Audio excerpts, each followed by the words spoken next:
एक मुष्ट नमस्कार ओ तागेर निमाभु मांगा सेवारो जय घंटी। सर्वप्रथम त म तपाईहरुको यो उपस्थितिका लागि हृदयदेखि नै धन्यवाद दिन चाहन्छु। मैले कसैलाई सम्बोधन नगरिकन सबैलाई एकमुष्ट सम्बोधन किन गरे? किनकि राष्ट्रिय स्वतन्त्र पार्टीले बसाल्न खोजेको थिति र संस्कार यही हो। मेरो पार्टीमा, राष्ट्रिय स्वतन्त्र पार्टीमा एउटा साधारण पार्टी सदस्य, त्यहाँ बसिरहनु भएका आमा बुवा दाजुभाइ दिदीबहिनी र मेरो पार्टी सभापति रवि लामिछानेको हैसियत बराबर हो। त्यसकारण राष्ट्रिय स्वतन्त्र पार्टीमा अन्य पार्टीहरूमा फलानो जीव भने जस्तो यहाँ कुनै पनि जीवको जीव गरिरहनु आवश्यक छैन। सबै जीवको जीव बराबर हो। यो हामीले बसाल्न खोजेको थिति हो। म तपाईलाई यो चरको गर्मीमा धेरै बेतुक्का चिल्ला भाषणहरू सुनाएर तपाईको बहुमूल्य समय बर्बाद गर्न चाहन्न। किनकि मलाई थाहा छ तपाईले यस्ता चिल्ला भाषणहरू धेरै सुनिसक्नु भएको छ। तपाईका कानहरू दिक्क भइसकेका छन्। त्यसकारण म भाषण होइन, तथ्यमा टेकेर केही कुरा तपाईलाई राख्न चाहन्छु अत्यन्तै संक्षिप्तमा कि तपाईले राष्ट्रिय स्वतन्त्र पार्टीलाई किन विश्वास गर्ने। हामी कुनै राजनीतिक दलको विरोधमा आएका होइनौं। हामी कुनै राजनीतिक दलको विकल्पको रूपमा पनि आएका होइनौं। हामी हरेक राजनीतिक दलप्रति सम्मान गर्छौं, तर हाम्रो समस्या भनेको पात्रहरूसँग हो, प्रवृत्तिहरूसँग हो। गलत पात्रहरू हावी भएको कारणले यो देश बनेन भन्ने हाम्रो निष्कर्ष हो। कुनै पनि पार्टीको नीतिमा समस्या होइन, ती पार्टीमा भएका नेताहरूको नियतमा समस्या भएको कारणले यो समाज आज यो स्थितिमा छ। तपाई हेर्नुहोस्, यही बेलबारीमा यतिको जल जमिन र जंगल छ, यत्रो प्राकृतिक स्रोत छ। बेलबारीलाई धनी बनाउन केही गर्नु पर्दैन। यहाँका प्राकृतिक स्रोतहरूलाई व्यवस्थित गरिदिए पुग्छ, संरक्षण गरिदिए पुग्छ। किसानहरूले उब्जनी गर्नका लागि समयमा मल पाए पुग्छ। तर यति धेरै स्रोत हुँदाहुँदै पनि यहाँ यति धेरै समस्याहरू किन छन्? स्वास्थ्य शिक्षाको अवस्था यस्तो किन छ? यही मोरङमा सुकुम्बासी समस्या यति भयावह किन छ?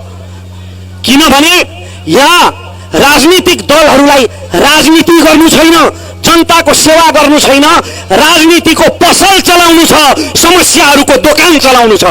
किन समाधान हुँदैनन् यहाँका समस्याहरू? यो मोरङको सुकुम्बासी समस्या किन समाधान हुँदैन? त्यो सुकुम्बासी समस्या समाधान गरिदियो भने त अर्कोचोटि भोट ब्याङ्क उम्किहाल्छ।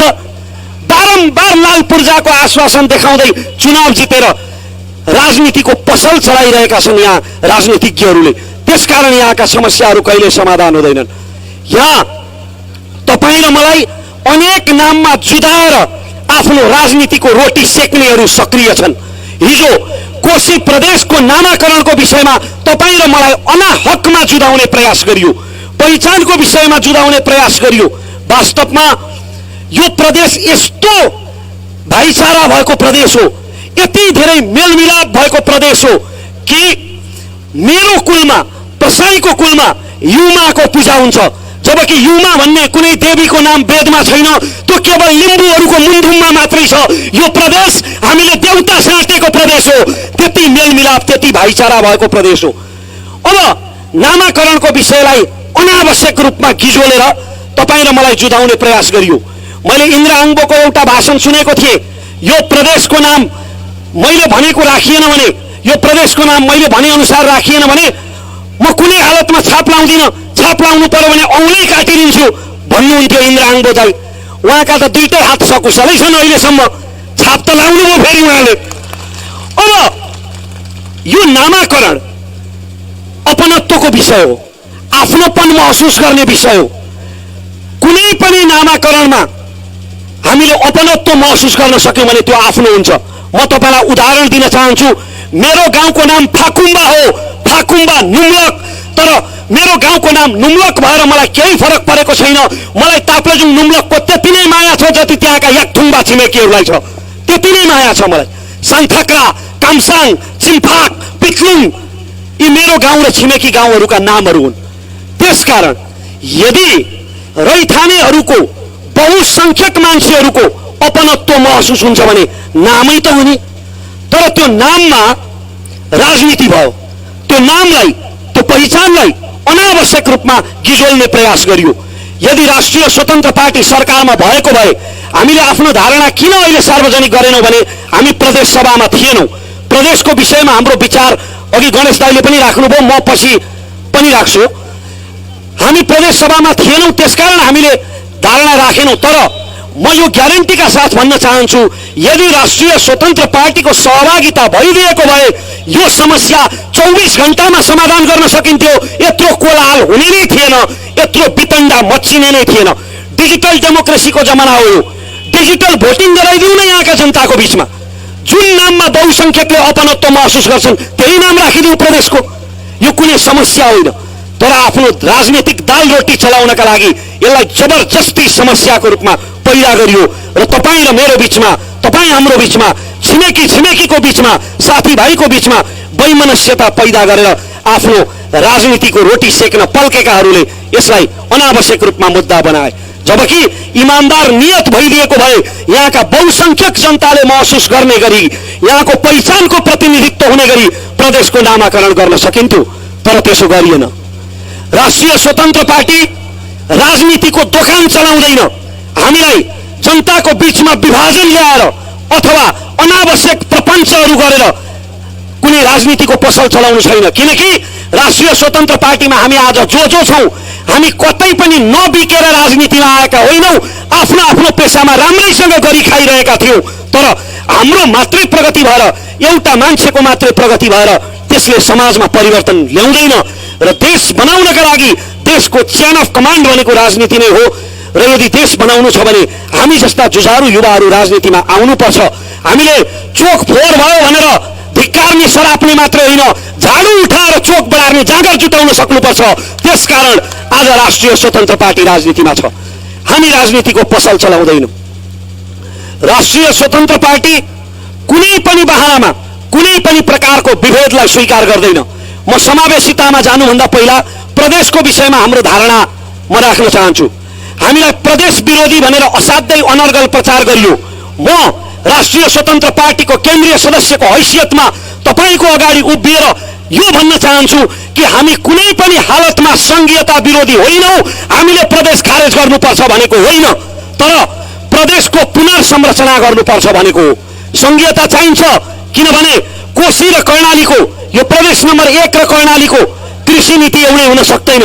मधेस र कर्णालीका समस्याहरू फरक फरक हुन्छन्, त्यसकारण संघीयता चाहिन्छ। तर यहाँ संघीयता चाहिँ बी ग्रेडका नेताहरूले गरी खाने बाटो मात्रै भयो।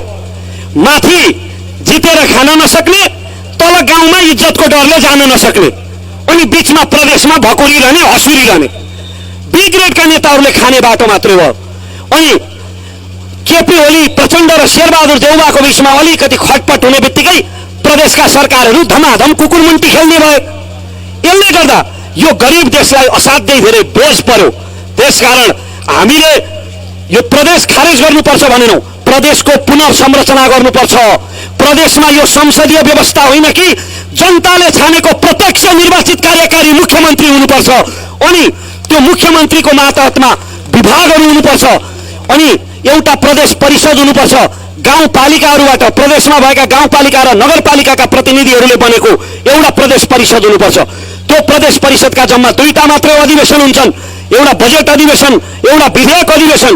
वर्षैभरि भत्ता दिएर प्रदेशका सांसद पाल्न सक्दैन यो गरिब मुलुकले। यो भनेको हो राष्ट्रिय स्वतन्त्र पार्टीले। राष्ट्रिय स्वतन्त्र पार्टीमा किन आबद्ध हुने? किनकि यो देशमा त्यस्तो मान्छेले मात्रै राजनीतिमा अवसर पाउँछ जसले कि नेताहरूको मालिस गर्न सक्छ कि चाकरीले पालिस गर्न सक्छ। तर राष्ट्रिय स्वतन्त्र पार्टीमा प्रारम्भिक निर्वाचन प्रणाली छ, प्राइमरी इलेक्सन सिस्टम भनेको हाम्रो पार्टीको कुनै पनि उम्मेदवारले 2टा चुनाव लड्नुपर्छ। एउटा जनताको बीचमा गएर लड्ने चुनाव छँदैछ, तर त्यसभन्दा अगाडि त्यहाँका पार्टी सदस्यहरूको बीचमा पनि चुनाव लड्नुपर्छ र त्यहाँबाट जितेको मान्छे मात्रै हाम्रो उम्मेदवार हुन्छ। अर्थात् यो बेलबारीमा हाम्रो मेयरको उम्मेदवार को हुने, यो निर्वाचन क्षेत्रबाट सांसदको उम्मेदवार को हुने भन्ने कुरा यादव प्रधानले पनि छान्ने होइन, मोरङ जिल्लाले पनि छान्ने होइन, काठमाडौँले पनि छान्ने होइन, रवि लामिछानेले पनि छान्ने होइन, तपाईँले छान्ने हो, यहाँका पार्टी सदस्यहरूले छान्ने हो। यो हो राष्ट्रिय स्वतन्त्र पार्टीले अँगालेको प्रारम्भिक निर्वाचन प्रणाली। हामीले भातृ सङ्गठनहरू चाहिँदैन भनेका छौँ। यहाँ शिक्षकमा पनि राजनीति, डाक्टरमा पनि राजनीति, मास्टरमा पनि राजनीति, पत्रकारमा पनि राजनीति। फेरि हरेक पार्टीका पत्रकारले बोक्ने कलम त एउटै हुँदो रहेछ, तर हरेक पेसामा राजनीति गरेर ती पेसाहरूलाई अनावश्यक गिजोलेर बिथोलेर बिगारियो, हाम्रा विश्वविद्यालयहरू उठ्नै नसक्ने गरी थला परे यो बकवास राजनीतिक प्रणालीले गर्दा। त्यसकारण हामीले भातृ सङ्गठनहरू चाहिँदैन भन्यौँ, हामीले पार्टीले कुनै पनि होल टाइमर कार्यकर्ता पाल्दैन भन्यौँ। आफ्नो जो हो आफै गर्नुपर्छ, आफ्नो जो हो आफै गर्नुपर्छ, किनकि राजनीति भनेको पेसा होइन, समाज सेवा हो र यसलाई हामीले व्यवहारमा कार्यान्वयन गराउने सङ्कल्प गरेका छौँ। अहिले यहाँ समावेशिताको निकै कुरा हुन्छ। समावेशिता कसले हामीले किताबमा लेखायौँ, संविधानमा लेखायौँ भनेर निकै ठुल्ठुला कुरा गर्ने गरेको तपाईँले सुन्नुभएको होला। तर मलाई गौरव छ कि मेरो पार्टीको संसदीय दलको प्रमुख सचेतक सन्तोष परियार हुनुहुन्छ। म त्यो राष्ट्रिय स्वतन्त्र पार्टीको सदस्य हुँ। मेरो पार्टीले यहाँ महिलाहरूको लागि आएका समानुपातिकका टिकटहरूमा घरवाली बाहरवाली सालीहरू टनाटन भित्र आएका समाचारहरू तपाईँले सुन्नुभएको होला।